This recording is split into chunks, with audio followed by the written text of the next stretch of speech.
Good evening, everyone. Thank you for joining us. My name is Amanda Hunt. I'm the Director of Education and Public Programs here at MOCA. We are pleased to welcome you to Kerry James Marshall and Helen Molesworth in conversation on the occasion of Kerry James Marshall's Mastry. Mastry, the 35-year retrospective of painter Kerry James Marshall, was co-organized by the MCA Chicago, MOCA, and the Metropolitan Museum of Art under the leadership of our Chief Curator, Helen Molesworth. It is Marshall's first major retrospective in the US, and it contains nearly 80 resplendent paintings. We know so many of you here tonight have joined us in the galleries several times already and have gotten the opportunity to see it in the different cities in which it's been presented. So we're thrilled that we're able to talk more in depth with the artist and the Chief Curator herself this evening. Marshall's exquisite paintings, portraits, lush landscapes, everyday domestic interiors all feature Black subjects in order to redress their absence in the 600-year history of painting. Concentrating on painterly mastery as a fundamental strategy, Marshall has produced a monumental body of work that bestows beauty and dignity where it has long been denied. Tonight's conversation is one that has been unfolding for over 20 years in the artist's studio, and we have the great privilege of witnessing some of that conversation here tonight. So please join me in welcoming Kerry James Marshall and Helen Molesworth.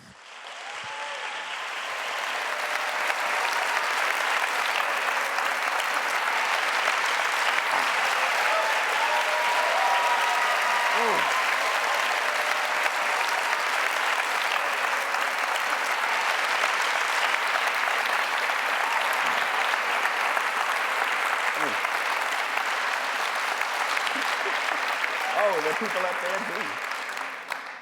There are people everywhere. Wow, what a beautiful crowd. Thank you. Where's Pat? Is she here? Oh, okay. Oh, okay, all right. good. Kerry was very worried about you not getting in backstage. All right. Well, wow, guys. Thank you so much for coming out tonight and supporting us and supporting MOCA and supporting this exhibition and wanting to listen. So that's really great. Thank you. My name is Kerry James Marshall.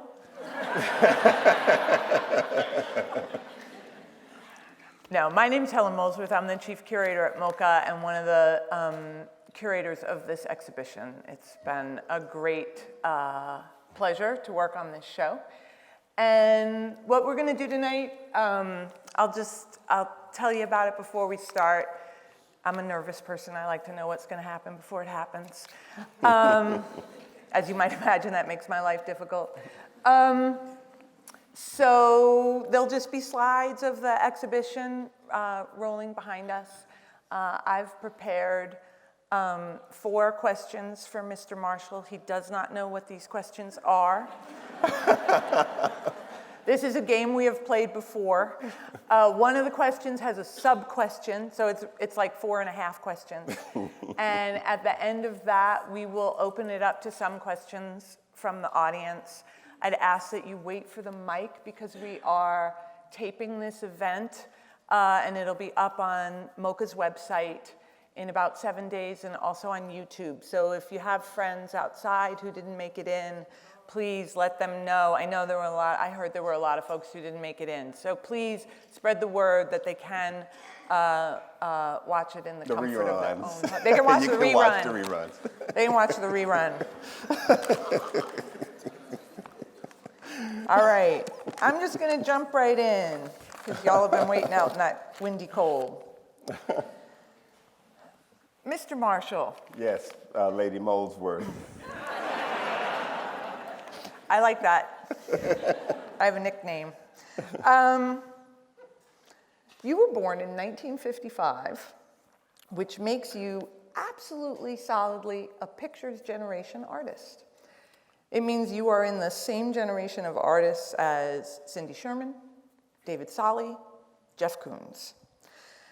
We have come to define this generation of artists as the first generation of artists who were raised in a home where there was a television set, the first generation of artists who really have to confront the fullness of the mass media, Hollywood movies, And Douglas Crimp has said of this generation that underneath each picture, there is always another picture, that this was sort of the defining modality of being a pictures generation artist. Most pictures generation artists either worked from photography or engaged with photography specifically. You've done both, but you hew very closely to painting. And so I wanted to ask you in a general way, what you consider to be the role of painting in the age of mass media as we now come to know it, where we carry the world of pictures actually on our person at all times in our phone.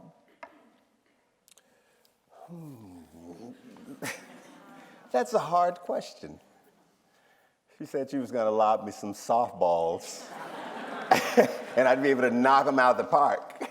I did say that. This one's just, it's a little curve down in the corner. Tricky. It's still in the zone. You can hit this ball. Well, I'll take a swing at it.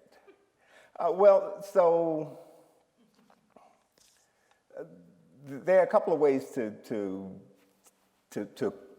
come at that question. One of which, so if I start with, if you take Douglas Crimp's acknowledgement that behind every picture in this generation is another picture. Mm-hmm. Well, some of that is true, but the way I have to think about it is at how many strata down does the original picture that is a kind of generator, where does that picture exist? And in my work, it's true that I'm a part of that generation because, yes, we were one of the first generations where television was widely available in the house. It hadn't assumed the kind of power and authority that it had over time. So it was a thing that we negotiated between inside and outside. So you sort of, because when I started out, people who know television now don't know that when television started, when we were coming up, there were only 3 channels on the TV. And they didn't broadcast all day. And so for kids who were seduced by television like we were, you were in and out. So you had an experience of the world outside, and then you had an experience of what the world represented in television. Mm-hmm. And you negotiated both those things, and they were both contingent. But I also had an experience when I was really young, which is sort of my apocryphal story, of images from mass media in kindergarten, and it was those images that helped make me decide I wanted to be an artist. These are images that were in a scrapbook that my kindergarten teacher kept. So I tell that story all the time, and I'm not going to go into it so much here. But these are foundational experiences. Images are foundational, and these are images that I was looking at that exist as a kind of model for me before the idea of what a painting was, mm-hmm. or before I understood anything about the museum, or before I understood anything about art history. The images still played a part in my desire, in structuring my desire to make pictures myself. So over time, the amount of time it took me to arrive at a moment where I could be conscious of making a decision about how I would approach making pictures myself. I learned a lot of things that made me believe that hewing close to painting and a particular kind of painting had some value, because I thought there was work that painting hadn't done yet that needed to be still done. Mm-hmm. And this had everything to do with the fact that the way we understand art history, the way we encounter the idea of art in museums, seemed incomplete to me. And a lot of that incompleteness was around the idea of what Mastry was and masterpieces in the world of painting were. And so like everybody else, I only know what art is because people who wrote art history books and who put pictures in the museum told me that's what it was supposed to be. And when I wasn't seeing a lot of pictures of black folks in those paintings that everybody was supposed to be looking at, that was a problem for me. And resolving that problem became a paramount objective. So I came to maturity in a way during the mid to late 70s, when all of the strategies that artists were deploying to make art, the things that seemed most current, the things that seemed most advanced, had all moved far away from what we understood to be the kind of prime, privileged position that painting had. So conceptual art, installation, performance, video, all of those things were in play. I understood and I had access to all of that too. But it seemed to me to not be worth my while to adopt any of those strategies as my primary mode of address when the problem that I thought was most paramount hadn't yet been solved, which was where in that primary place of artistic experience, which is painting, we encounter the black subject. And that if you didn't address that absence in the historical record directly, then you would be leaving in place and intact a kind of regime of picture, of representation that didn't include enough people who were also excited about painting for them to get any real satisfaction from. And I needed to have a different level of satisfaction in looking at paintings than I had to that point. And so when I went to school at Otis, in 1977,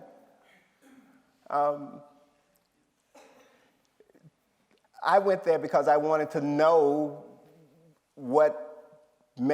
I wanted to know all of the reasons why the paintings that were in the museums were there and not others. And then I wanted to know what it would take to be able to get paintings in those spaces so that they existed there alongside all those other works. And I thought there were things that you could know. And until I knew those things, and until I had given myself a good shot at trying to resolve this absence, I felt like I needed to stay committed to the thing that I thought was the most important at the time. And the thing was, I didn't do that to the exclusion of everything else. I did that in addition to that, because for me, it was painting and everything else. It was not no more painting and then this. It's painting and everything else. Because I think I could tell even then that it wasn't likely that they were going to be emptying those spaces out of those pictures that were already there. No, we haven't done that. I didn't think that was going to happen. No, we have not gotten rid of all the paintings. And, and even though I was stealing images out of art history books at the library, when they had those tipped-in illustrations. That's where they went.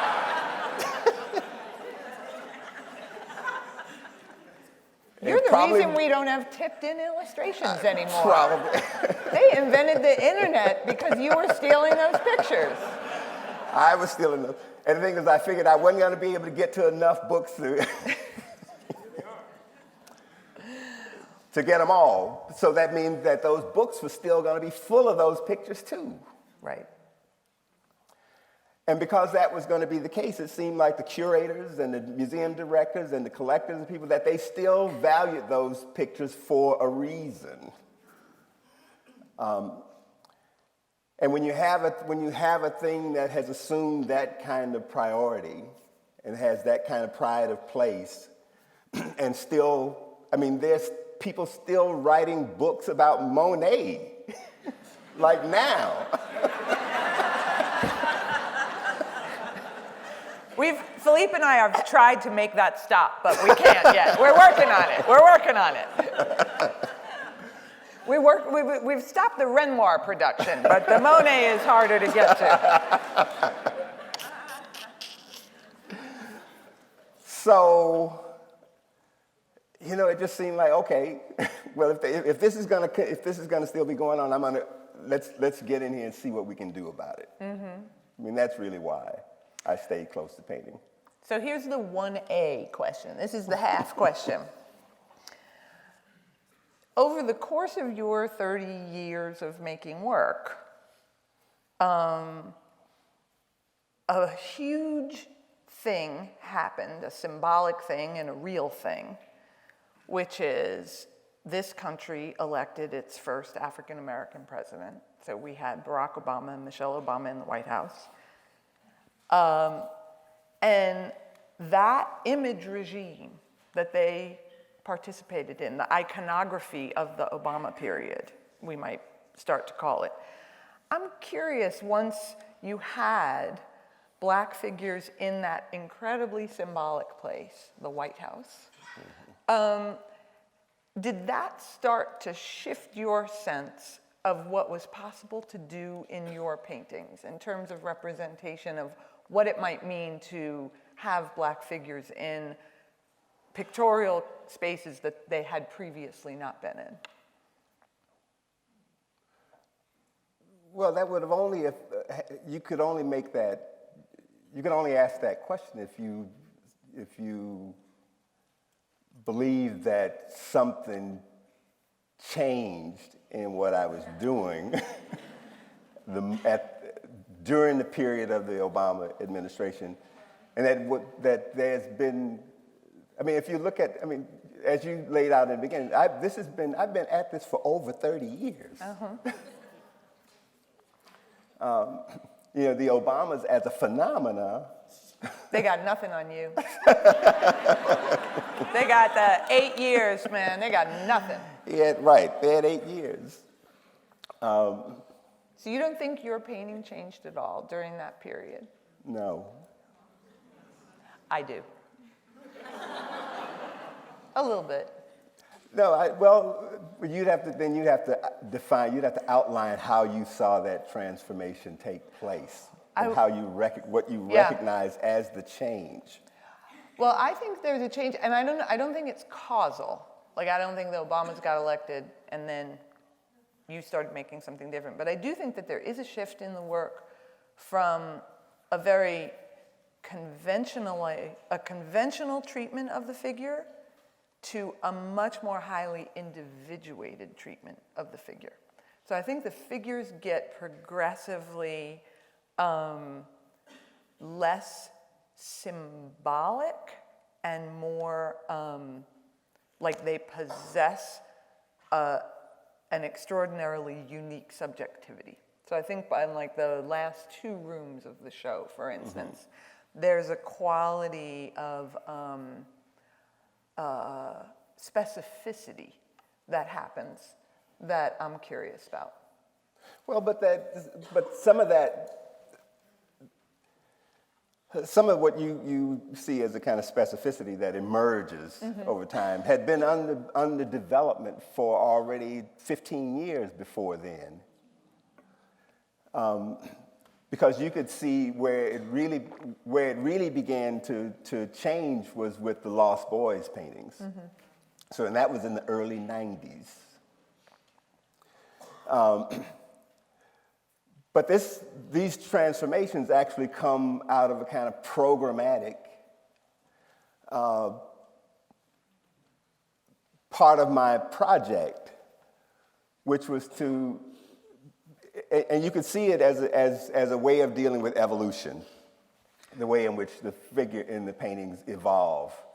And if we take, so the starting point of the show is the painting, that Portrait of the Artist as a Shadow of His Former Self, which is a flat, schematic, highly stylized image that had a particular purpose, and it had that sort of cipher, was kind of a cipher, and it performed all the functions that you described earlier. It was more of a symbol than it was a personality. It didn't have any individual psychology, no particular subjectivity of its own.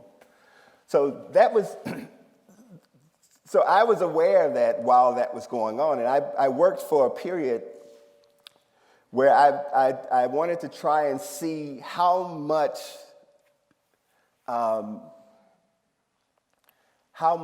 density you could generate out of a figure that was essentially flat without doing any modeling on the figure, just trying to work with the way in which the paint was applied to the image and things like that, just with variety of different kinds of marks and strokes.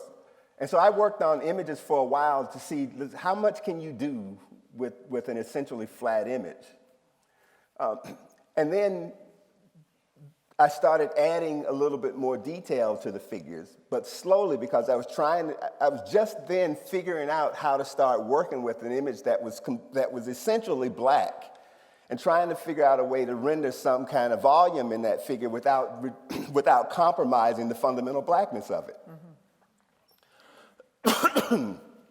And so some of the early modifications of the image from the first, I mean, they're none of the first groups of images that I made were just that black silhouetted figure, because I made big paintings that had that figure in it too, and a lot of things, and I tried to figure out ways to have the limbs articulated, the fingers articulated, the toes articulated, all those things articulated in a way that gave the figure more volume and more life, but without having to define any of the features within it. So so I wanted to see how far can you go? How far can you push that? And then when I started adding more definition to the figures, it started to become a value. It still was linear, but using whites and grays to outline aspects of the figure so it would give them a little bit more definition. And then from there, I started to shift from a linear kind of definition in the figure to a chromatic definition, but still using black and whites and grays to create value changes that help to establish volume. And from there, shifting from values to color, and using color temperature to start creating volume. And at this point, when I'm starting to use color temperature to create volume, the figures start to assume more and more and more of this kind of individuality that you were talking about. Because one of the things I had always been really conscious of from the beginning is that if you start with a reductive image of a black figure, the one thing you don't want to do is to have the figure completely collapse into the sort of stereotype of an image where every one of them is exactly the same. And so I was always conscious of making sure that each one of those figures was different from the one that preceded it, and that each one of them had a certain kind of personality, even though they were all fundamentally black. Now that starts to increase over time, because one of the things I had set up as a part of my project was that you have to be able to demonstrate that a figure that starts out flat can evolve into something that is more complex, and that you can do that on a programmatic with a programmatic strategy that would get you to another place where by the time you reach the end of it, which is where we are, I think with the work that's been done in the last year, the last 10 years even, that the work evolves to its fullest level of complexity as painting and as image and as personality and as a kind of identity. I mean, all of those things. So I'm actually, I see myself sort of charting the progress of evolution through these images on purpose, because I mean for them to do a certain kind of thing when they reach their final resolution. I gotcha. Now, I don't know if that answers all of No, that what was you pretty good. asking, but I mean, you definitely put that Obama thing to rest right quick.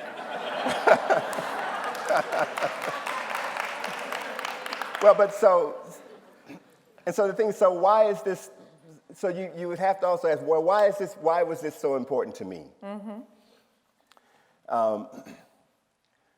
Because take the pictures generation attitude. So you're born into a moment in history where you can literally, all of the possibilities for representation had been deployed, had been codified, and in some cases exhausted. Right. So everything is on the table. Trying to find a way to do some work that is not only meaningful for you to continue as a part of the process or practice of making paintings is hard enough in an environment like that.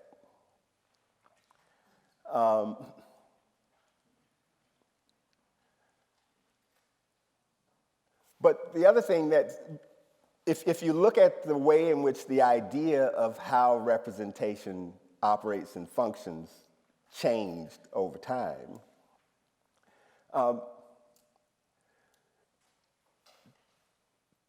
there's a way in which, when I look at the work of my predecessors,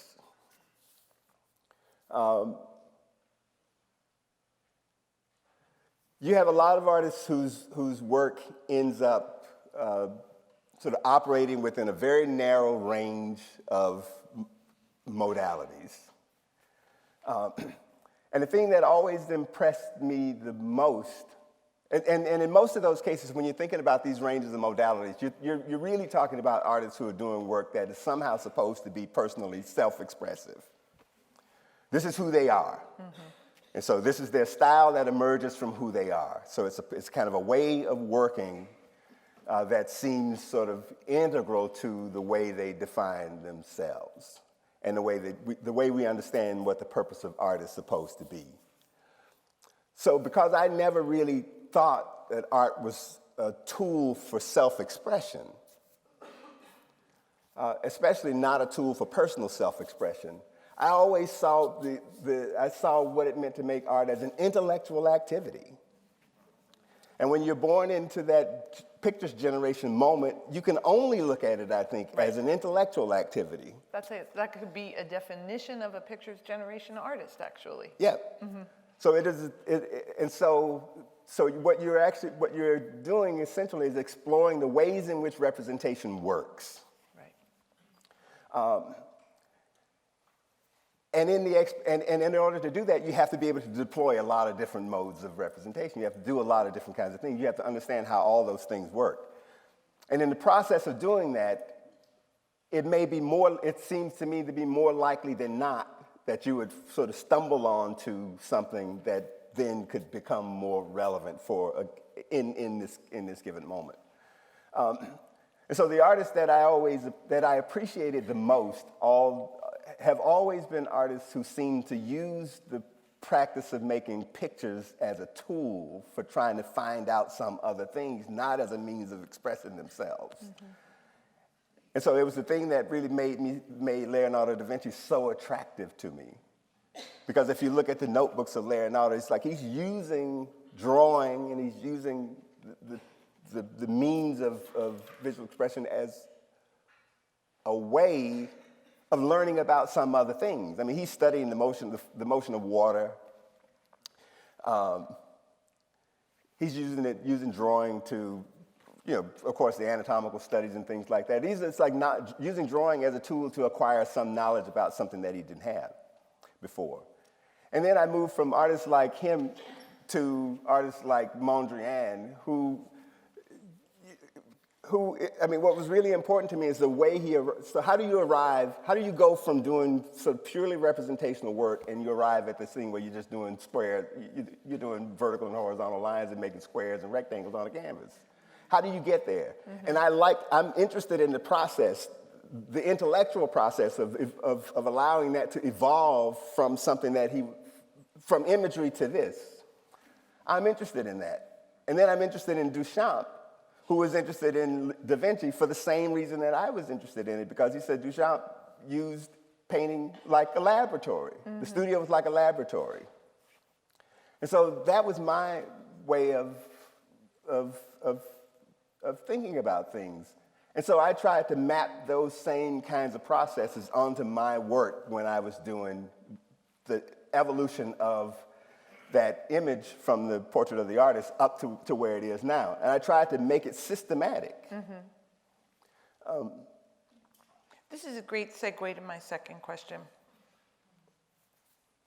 which is, I'm really curious what you think the role of the artist is in the late 20th and now early 21st century, and whether or not you think the role of the artist is something that has changed over time. Because I know you have this big, I know like for you, Leonardo is in a way as alive as David Hammond's. Like, you know, he is operating in your imaginary. And so I'm curious for you, like, what is the role, the function of the artist in our society as you see it now? You know, maybe it's maybe as it always was. I mean, it's simply to point to things. I mean, you show people things that they might not have taken the time to look at until you put it into a form that gave them the opportunity to think about, to see it and to think about it. I mean, because typically, I mean, in almost every way we think about what artists do, we're simply isolating a kind of image or phenomena from the external world or the real world, if you want to call it, or you know, however you want to think about reality. You're taking something, you're isolating it from the environment that it may have occurred in, and you're situating it somewhere where people are able to focus on it without distraction. That's what artists do.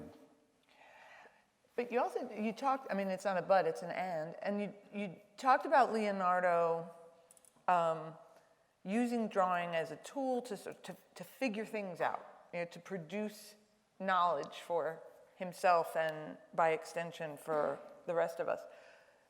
What kind of knowledge do you hope to be producing with your work?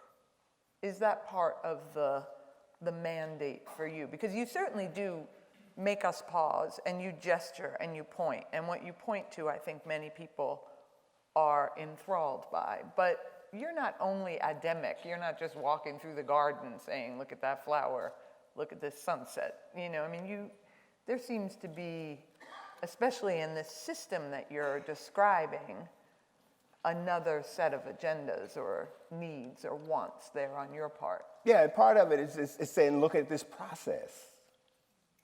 I mean, look at how this is done. Look what you can do.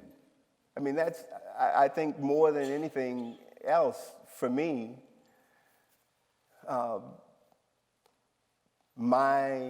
what I would like to represent as an artist is the capacity of anybody who wants to do a thing that's like this, because this is how it's done.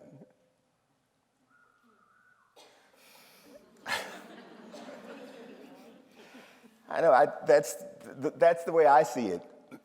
And so, and this is why that evolution is so important. I mean, the fact that you can start with that image, that where you start from is not an over-determining point in your existence, that you can finish that thing and then move on to another thing. And not only move on to another thing from there, but then you can sort of put into play several other things too. Mm-hmm. But the way in which you put those things into play actually matters. I mean, to me, it matters how deeply you think about what it is you're actually doing. I mean, which sort of brings up since you mentioned Cindy Sherman. I did. You mentioned Cindy. So I also mentioned Barack and Michelle Obama. You did. But so now there was Cindy Sherman did a series of doll photographs after she had sort of run the self-portrait things, right. The masquerades had kind of run their course, and there was a period in which she did these distressed and burned and otherwise. Sort of Hans Bellmer-esque. Yeah. with the dolls. And I remember reading the article in Art Forum magazine, I think it was, something that Rosalind Krauss had to say about the Cindy Sherman photographs. And she said, and it was a critique of the way in which people were consuming those images.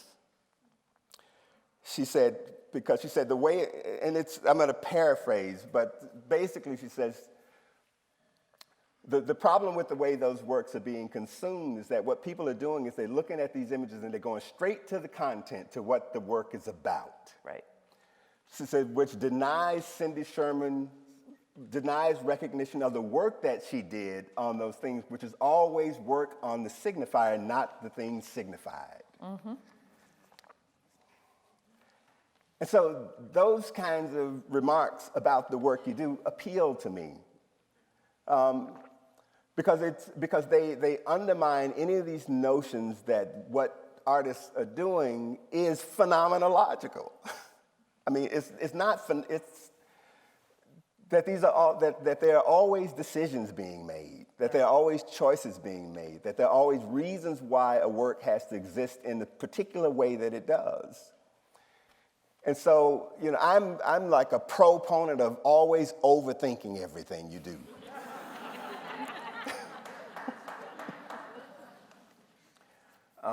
And you know, and there are reasons for that, because not overthinking it leaves you vulnerable to things that I don't think you want to have to succumb to. And if we take history in general, and we could talk about the history with Barack Obama as well, you know. So it's like what the history, as far as I can see it, the history of black people in the United States and under colonialism for a couple of centuries has always been trying to figure out a way to circumvent their vulnerability to being overpowered and overrun and overwhelmed by other authorities that are not operating in their best interest. And the work of strategizing solutions to those problems is all intellectual to me. But it's also all material. And the way in which you sort of understand, the way in which you say you understand a discipline, you know, like painting, the way you understand material, like pigment, you know, the way you understand imagery, like representation, and then the way you put those things together and then deploy the object you make to have a certain kind of effect, this is meaningful to me. Right. And you have to always be in control of that. I mean, you can't take anything for granted. So to take that and take it to the next step, you've had this program, this system, this set of questions and problems you're working through. And you also had an arena in mind in which these things were going to play themselves out. And that arena was and is the museum as a quintessential institution of democratic societies. And the museum as an institution, you know, kind of born of the French Revolution, is like the library, like the university, an institution under duress in our current moment. And I'm curious how you think about the museum and what its role is in a democratic society, because it is clearly an arena within which you wanted to operate.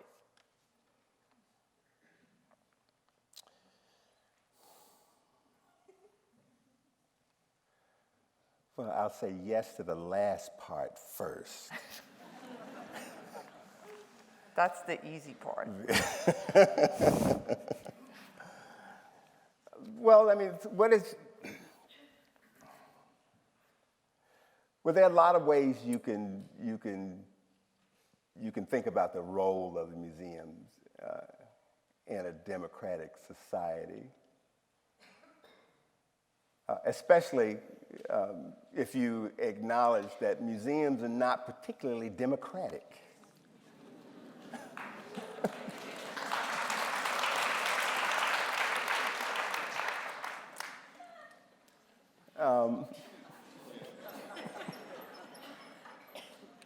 Tweet it out real quick. Get it out there. Well, I mean, it's no secret. No, it is not. No, it is not. Nobody is voting in the museum. There's no voting going on.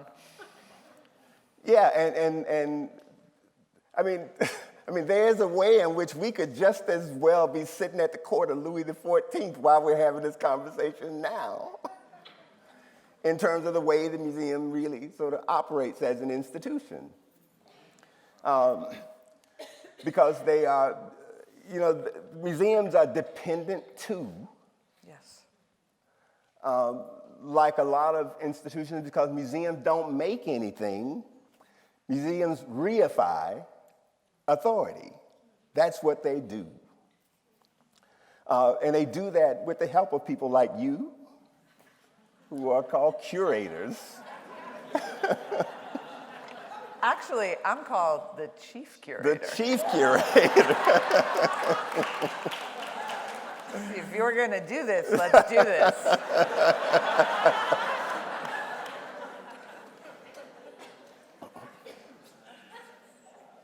No, and the thing is, then it would be disingenuous on my part as an artist to say that my ambition to be a part of the museum was not aspirational, right. Like any petite bourgeois person would be. You want to be, but it's like everything else. I mean,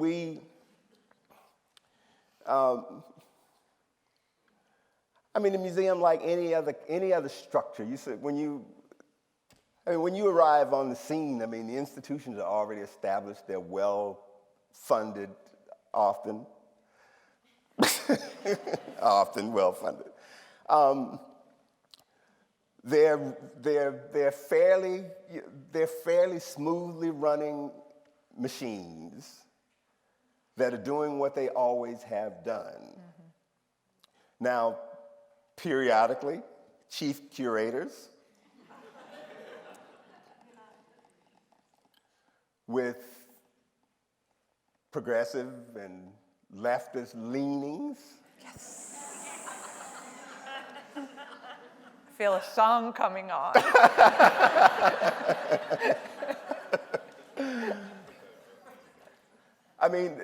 Come into institutions and they sometimes bite the hand that feeds them. But what we know is they never do enough damage to completely undermine or disrupt or destroy the institution. The institutions go on. Chief curators can be replaced. Yes, they can. I'm always thinking about that.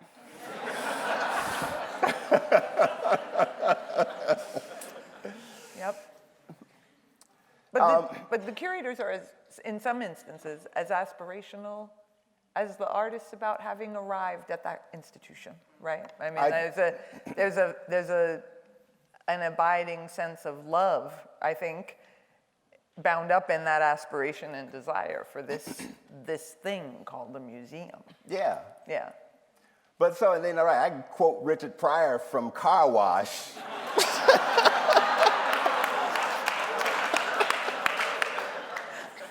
I love me some Kerry James Marshall. You know what he said? Well, it's better to be in it. Remember the always better to have it and not to need it than to need it and not to have it? Yes. At a moment. It's like that too. Mm-hmm. I don't know an artist who wouldn't want to have a show in any museum that's in operation in the world today. I don't know anybody who wouldn't do that. Right. And the museums have an incredible capacity to absorb all of the confrontational and subversive attempts that artists have made to undermine the legitimacy of the museum. It's had an incredible capacity to absorb all that. Yes. So, I mean, and if you know that, then, I mean, there's a certain kind of theatricality to the whole, becomes a certain kind of theatricality to the theatrical kind of performance to the idea of the avant-garde. I mean, this whole resistance kind of ideology. I mean, it becomes kind of a performance in a lot of ways. And if you don't admit to it that you're playing a kind of a game, then that's really dishonest.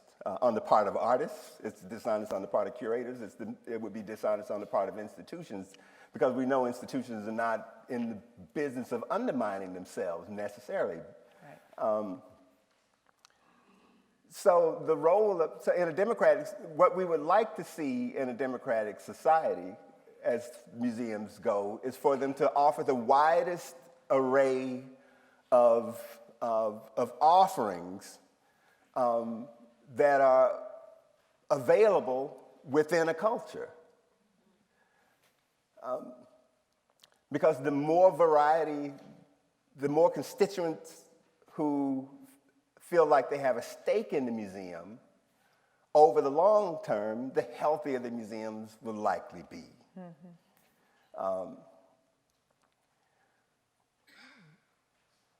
And so a part of my, I mean, if a part of my mission was to be in the museum, part of it was as a way of sort of catalyzing this kind of investment in the institution that would make other people believe they had a stake, other people who were like me believe they had a stake in the museum too. Right. And that the strategy, I have to keep going back to my sort of strategic approach to the idea of what it means to make art in this, you know, at the moment in which I arrived as a part of the quote-unquote picture generation. It's a way of sort of constantly reminding people, I think, that there's nothing. I mean, as long as the museums are sort of couched in a kind of mysterious I don't even know, this sort of idea of connoisseurship, that there's a kind of special capacity that some people who are in museums have to recognize and then to acquire and then present the only things that have any real value. As long as that idea of what the museum is perpetuated or propagated, then you will have people always believing that there's nothing they can do willfully and deliberately to get themselves in that place. And literally almost everything I've done has been dedicated to this notion that this is not an impossible thing to do. Mm-hmm. Like to be at the Metropolitan is not an impossible thing to do. To be at MoMA is not an impossible thing to do. Mm-hmm. That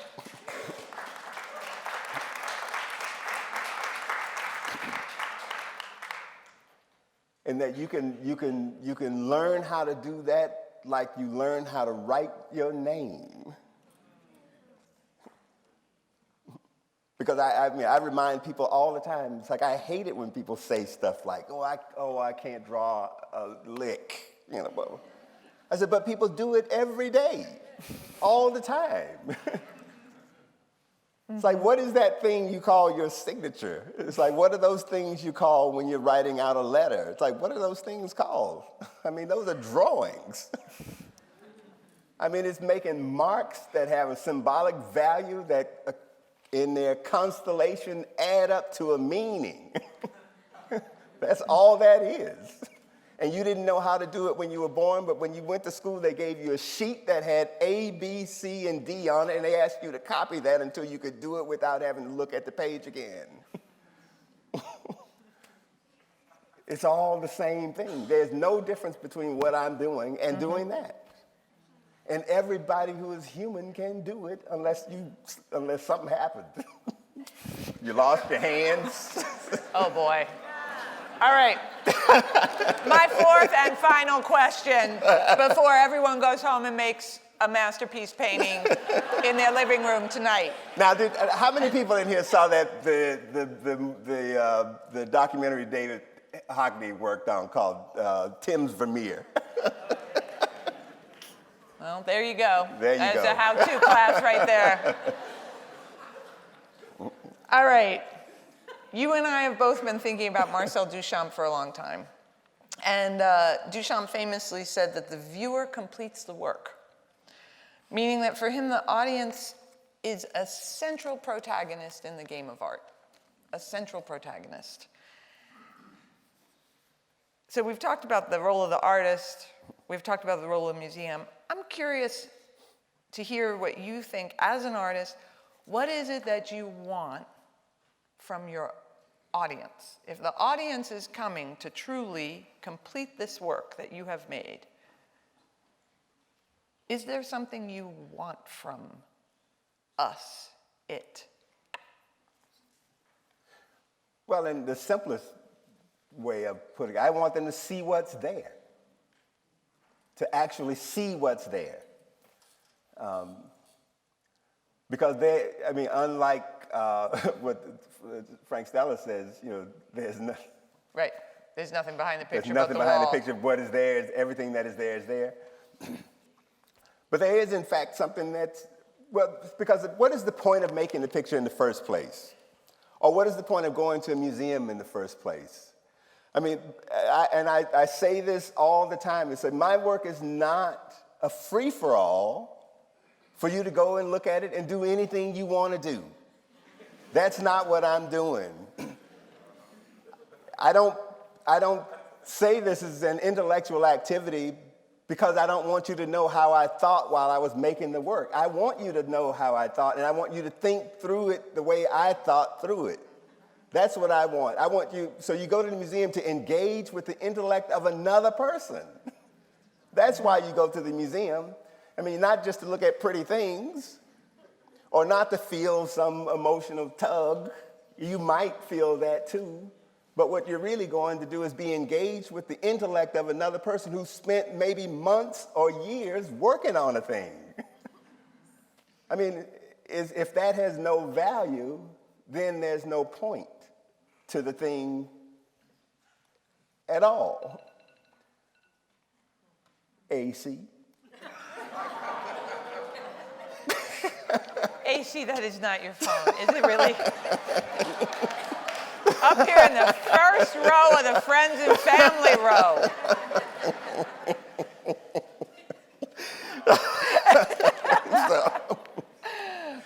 But that's so what do I want? I want somebody to be engaged with the object that I made because the thing that I made is a thing. It's an object, it's a picture. And it's a picture that's constructed using every bit of knowledge of art history and culture and history and stuff that I can bring to bear on it. And I wouldn't do that if I didn't think that was important to be recognized. Mm-hmm. And so I make choices in the work that I make in the same way that while I'm having a conversation with Helen, we are speaking a language that we both understand. She's using terms that are familiar to me, for the most part. We are not trying to confuse each other. We're not playing that kind of game. You can play a game like that if you want to. And then when you do that, that's what the point of that work becomes. But if a part of what you're invested in is a certain kind of communicative act, which picture making is, just like any other linguistic sort of form, is a communicative act, then you want to be heard, you want to be understood, and then you want a response that recognizes or demonstrates that you comprehend. So what I want from the audience is for the work to be comprehended, you know, as a thing that was made to have a certain effect that was purposeful, you know, that's not accidental, that is legible, and that means to make some kind of contact. Right. Speaking of contact.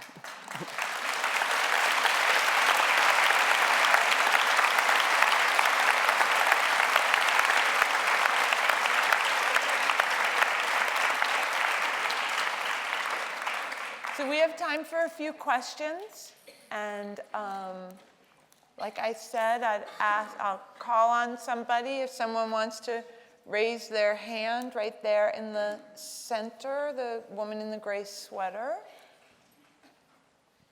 Hi. I'm wondering why you previously painted so often on unstretched canvas and why you're now painting mostly on PVC panel.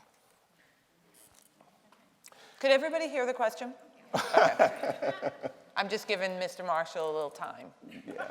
Well, I have a ready answer for that. No, well, so why did I paint on unstretched canvas? Well, you know, a lot of decisions artists make are for purely practical reasons. Purely practical.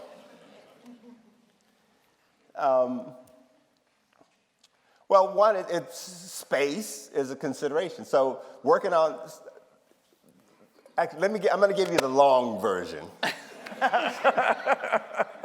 I didn't know you had a short version. Because so that practical reason, that's one part of it.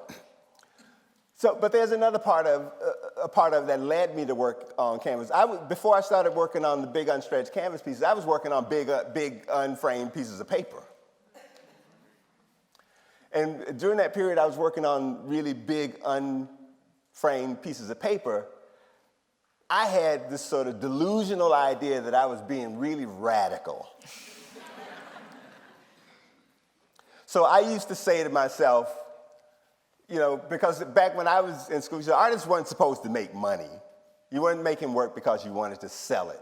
You were making work because you needed to present it. And so this sort of delusional part of my thinking at the time, and this is like the stupidity of youth, you know, when you think you're all that and you don't know the half of it. So I thought, I'm going to say, well, I'm going to make this picture. I used to take the roll of paper and I would just cut it off rough at the bottom. And I said, well, they're just going to have to accept it with however that edge came out. I don't care.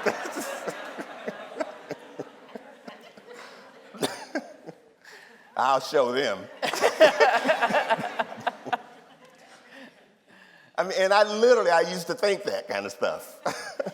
I want to make it, I don't care how rough it's going to be around there. I'll just make them, they're going to eat it. And so that's how I started out. But that was stupid.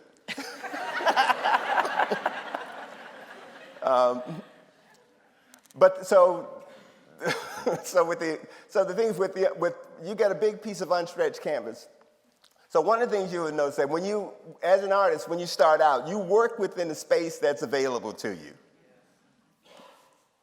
And you know, so before I had a studio, I worked in the bedroom like a lot of other people.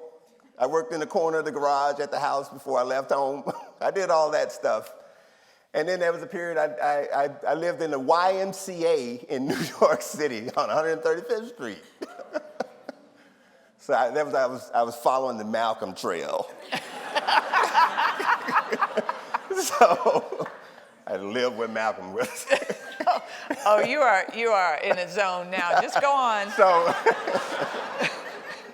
but anyway, no. So you work to the scale that your space allows. And so you get a space that has 15-foot ceilings, all of a sudden you want to do a 15-foot tall painting. You know, but the doors are still only 7.5 feet tall.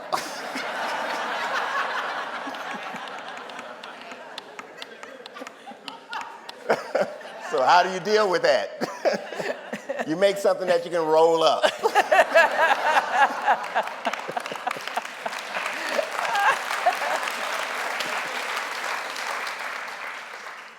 That's how you do it.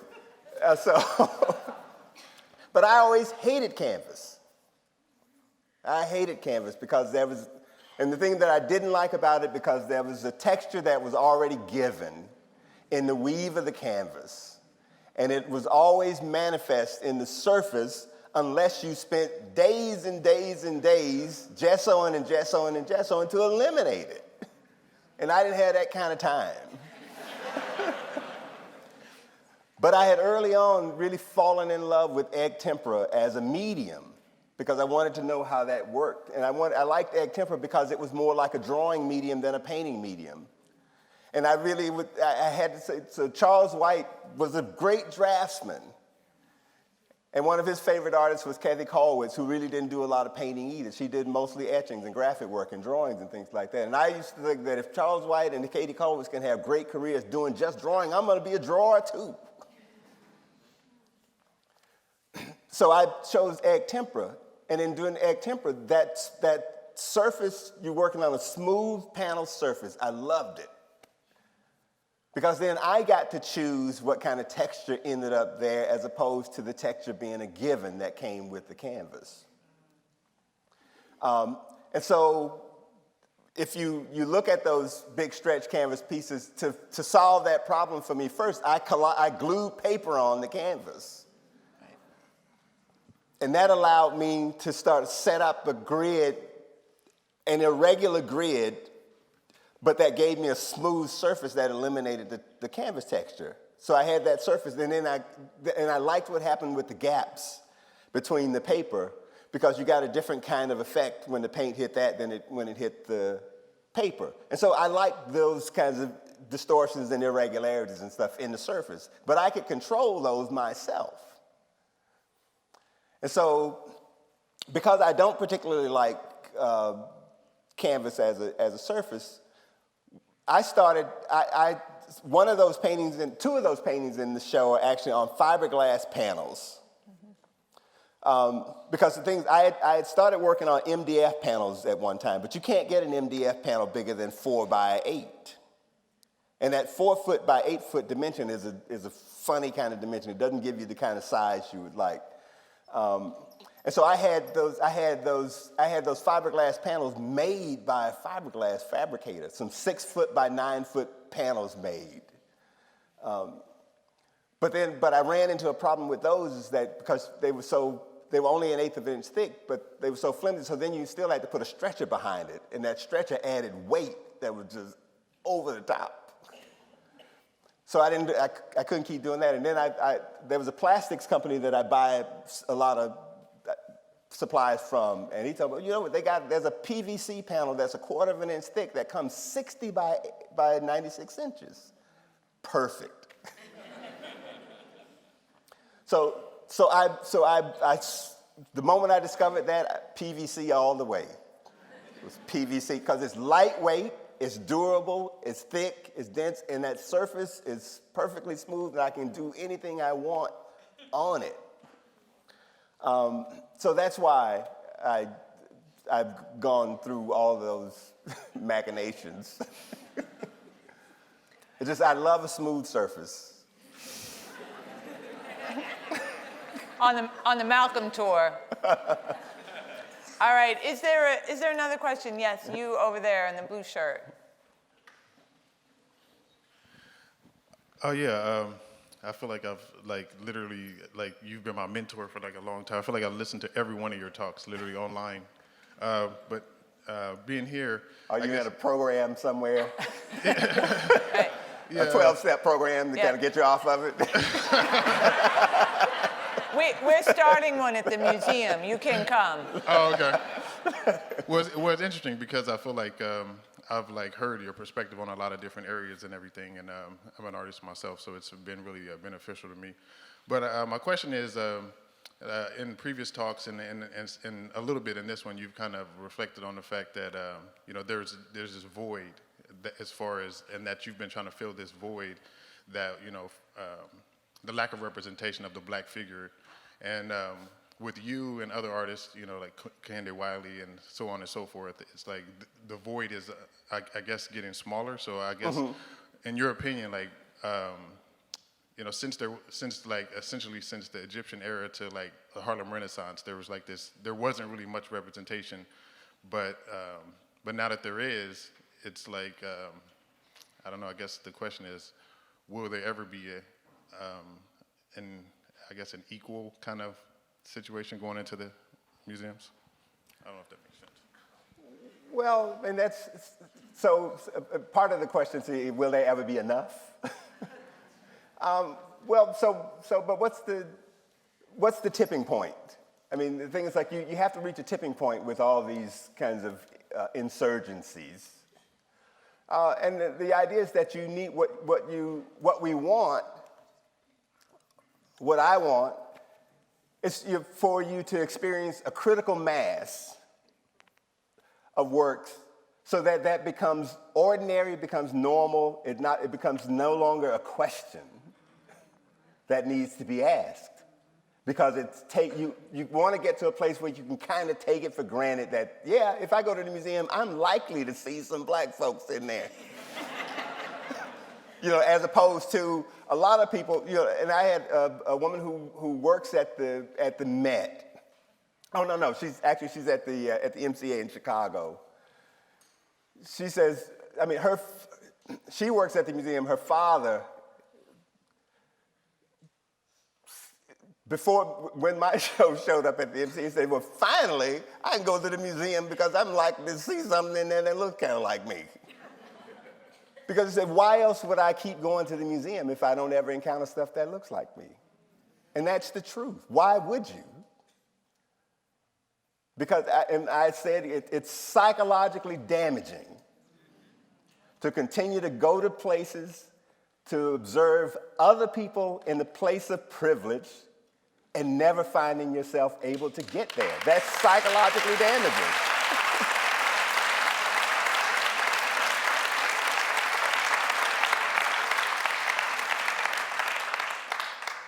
And it has nothing to do with whether things are good or bad. It's just that experience matters. I mean, it's the seeing reflections of oneself matters, you know? And having the capacity to project yourself into those spaces, that matters too. And so the strategic, the reason I talk about strategy so much is that, I mean, you have to decide who is it that's supposed to decide whether you can have it or not? And if it's in your capacity to make it, then you better be making it. You know, not waiting for somebody else to make it. You better be making it. And then that solves a part of the problem right there. And then since we were talking about the court of Louis XIV. Don't look at me. Lady Molesworth. That's your... No. Well, but the thing is, like, with museums, so, I mean, why is there only one museum like the Studio Museum that has that status that's controlled by a black person? Why is there only one? I mean, and why isn't it that we're not invested in making sure there are other museums that have the same capacity to be like the Museum of Contemporary Art here? I mean, in a world in which human beings have always been in a competitive sort of dynamic relationship with each other. I mean, you can't always be losing. You can't always be asking to be a part of something else. You got to start making some stuff happen at the levels that you want it to operate at. I mean, you can't always. It's like I remember I went to an event in which Thomas Krenz, who was the former director of the Guggenheim, was the keynote speaker at a celebration for a collector. And he said in his speech that in order for a museum to really be a participant in the game of contemporary art, that you couldn't even begin to be a player unless you had an acquisition budget of $100 million. He said, you can't even get in the game without that. So, well, that looks like a pretty tall barrier to participation. But as Minister Farrakhan said once,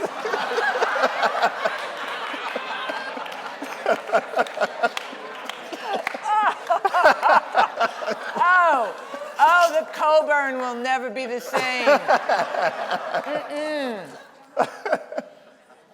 can't you build institutions that are as big as the Guggenheim Museum? Don't you have education? Can't you do those same kinds of things? What's preventing you from developing the capacity to put together those kinds of institutions too? I mean, and you kind of got to take that to heart. We have time for 2 more questions. Yes, there, in that gray sweater. It looks like a gray sweater, yes. Okay. I'm really glad I got in. I was in the lobby. But, well, I'm glad you got in too. Thank you so much for your work. It's so inspiring. The images are incredibly beautiful. Okay, I want to piggyback on, I'm just so inspired. Okay, you said what stops people. I feel like in the Black community, we don't see ourselves in the fine art canon. We're more interested in the commercial aspect and the quick turnover of money, and we're very much controlled by that. How do we, as a community, insert ourselves into that conversation, take the agency that you have to show our images as we see them, and especially so children, how valuable your work is. People who speak to our images, show us as we are, our spirits, our lives. Khalil Joseph comes to mind since we're talking about MOCA, yourself, so many artists. Like, how do we make that a priority as opposed to the commercial aspect, which we are always known for, but this is our legacy. Your work is our legacy, so how do we do that?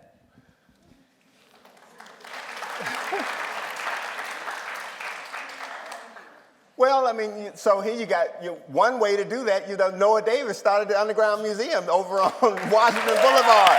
That's how you do it. So,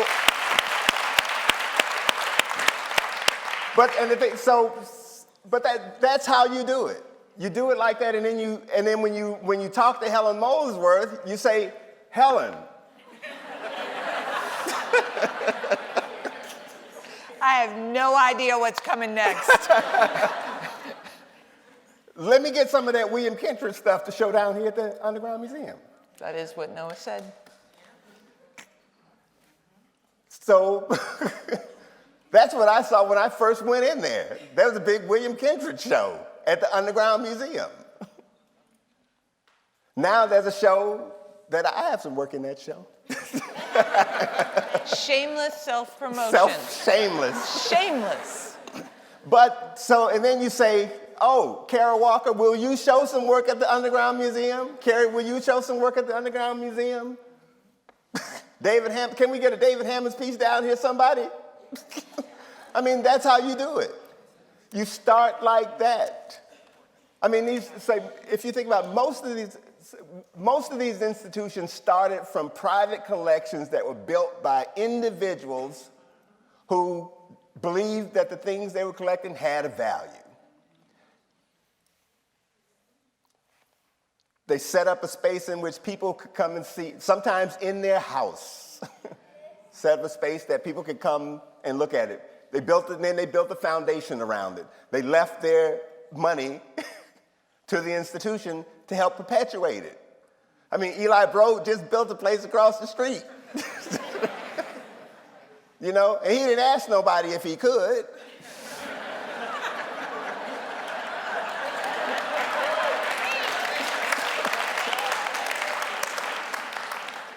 In the same way, the Norton Simon, when the Getty opened up down there, they got the money, they put up the place.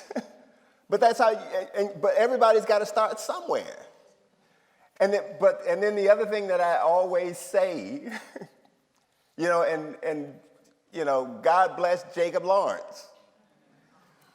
In his will, he left $2 million, I think, to the Studio Museum in Harlem.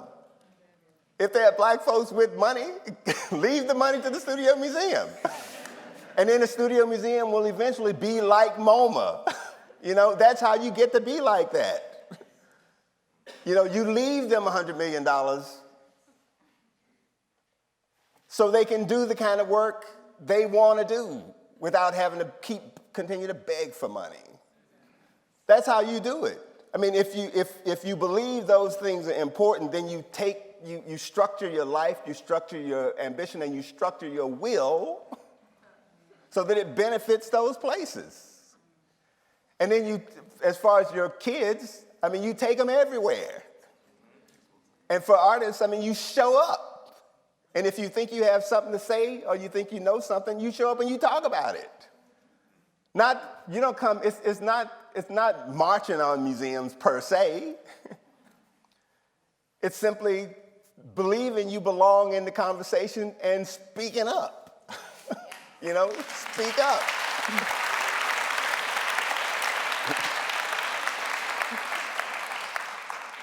We have time for one last brave soul to speak up. Yes, there you are. Can you wait until you get the microphone, please? Thank you. Well, first of all, thank you so much for this incredible body of work that is just so gorgeous. And in deciphering your work, my two favorite pieces are the barbershop pieces. I absolutely love them. In the woman's barbershop, you have this figure of Sleeping Beauty kind of falling on this male baby figure that's just kind of like toppling over. And I wasn't sure if that was like a blanket that the baby girl is like kind of throwing over her brother, like, this white culture is gonna blanket you and, you're gonna be lost within that. Like, in deciphering that, I just didn't know why that was, like, what that was saying. So I was wondering if you could address that. Oh, that's easy. Even I can answer that one. Anamorphosis. Yeah, I'm not even going to give you an answer because it's just that easy. So, well. Hans Holbein's The Ambassadors. Well, but if you think about it, I mean, so everything I said a while ago, I mean, I overthink everything. I'm thinking through everything that happens in the work is a decision based on whether it either enhances or embellishes or clarifies the overall logic for making the picture in the first place. And if you know the Hans Holbein painting, say, well, what is that thing down there on the floor? What is that? Huh? It's a skull. Yeah. And as a skull, what does it make the painting into? It makes the painting as a thing into a vanitas. Because here you have these wealthy men sort of surrounded by the implements of their profession and their wealth and all that stuff. But essentially that skull down there says, obliquely, you look at that, well, it all comes to nothing in the end. You can accumulate all this stuff, you can do all this stuff, but it comes to nothing in the end. Because we all go this is where we all end up. So there's a certain kind of vanity in the accumulation of material wealth, fame, popularity, all those things, because they come to nothing. So we are haunted by the specter of our own mortality, is what those paintings mean. And so, but in that picture, they're haunted. It's like black women are haunted by the specter of white beauty embodied in Sleeping Beauty. No matter what we do, the culture still privileges the ideal of embodied in Sleeping Beauty. And it's not black women who see themselves reflected in that. So they are haunted by that as a specter in the same way that those wealthy men are haunted by the specter of their own mortality. You're haunted by this sort of need to kind of meet this standard of beauty that does not apply to you directly. It's just that. So. Kerry, Helen. I try never to speak for others, so I will offer you my deep and abiding personal thanks, my gratitude, my affection, for giving us so much of yourself, of your intellect, of your time, of your skill, of your person, so that we can have these kinds of conversations, which are funny, and always turn something that I've been thinking about around in my head. So I just, for this once, on behalf of this audience, I would like to really thank you. Thank you.